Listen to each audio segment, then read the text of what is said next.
আসসালামু আলাইকুম। আপনারা কেমন আছেন? আশা রাখছি ভালো আছেন। আলহামদুলিল্লাহ, আপনাদের দোয়ায় আমি ভালো আছি। টাইটেল ডেসক্রিপশন দেখে তো বুঝতেই পারছেন আমি আজকে কী নিয়ে আসলাম আপনাদের মাঝে। আমি এখানে পাস্তা রান্না করেছি। চলেন তাহলে মূল বিষয়ে চলে যাই। আমি এখানে একটি ফ্রাই প্যান নিয়ে নিয়েছি। ফ্রাই প্যানে আমি পরিমাণ মতো তেল অ্যাড করে দিলাম। এখন গরম হওয়া পর্যন্ত অপেক্ষা করব। গরম হয়ে গেলে আমি এখানে পেঁয়াজ কুচি দিয়ে দেব। পেঁয়াজ কুচিগুলোকে আমি ভালোভাবে ভেজে নেব, যাতে এর কাঁচা গন্ধ চলে যায়। ভালোভাবে ভেজে নেওয়ার পর আমি এখানে কাঁচামরিচ অ্যাড করলাম সামান্য পরিমাণ, কারণ আমার ঘরে বাচ্চা আছে, ঝাল হলে খেতে পারবে না। আপনারা আপনাদের প্রয়োজন অনুযায়ী ঝাল অ্যাড করে নেবেন।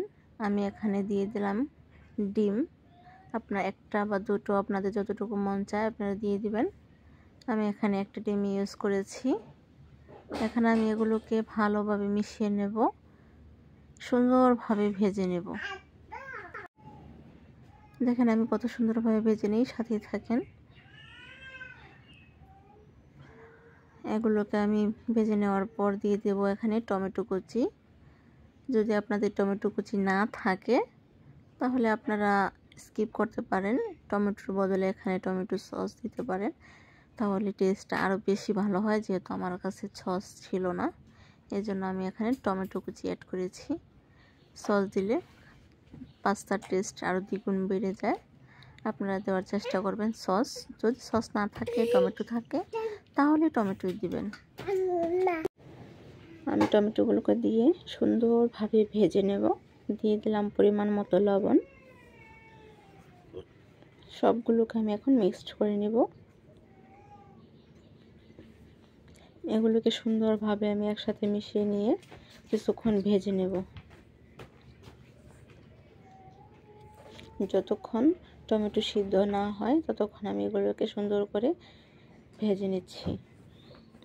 আপনারা এখানে কোনো পানি অ্যাড করবেন না। আমি সুন্দরভাবে ভেজে নিলাম। তারপরে ভেজে নেওয়ার পর আমি এখানে সিদ্ধ করে রাখা পাস্তাগুলো দিয়ে দিচ্ছি। আমি আগে থেকেই পাস্তাগুলো সিদ্ধ করে নিয়েছিলাম, পানি ঝরিয়ে নিয়েছি। আপনারাও সিদ্ধ করে পানি ঝরিয়ে নেবেন, এখানে যেন কোনো পানি না থাকে। আমি দিয়ে দিচ্ছি এখানে সামান্য পরিমাণ চিনি। যেহেতু আমার কাছে সস নেই, এই জন্য আমি সামান্য পরিমাণ চিনি অ্যাড করলাম।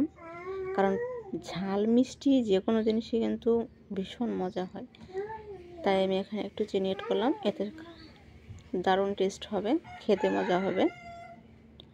এগুলোকে আমি ভালোভাবে মিক্স করে নেব।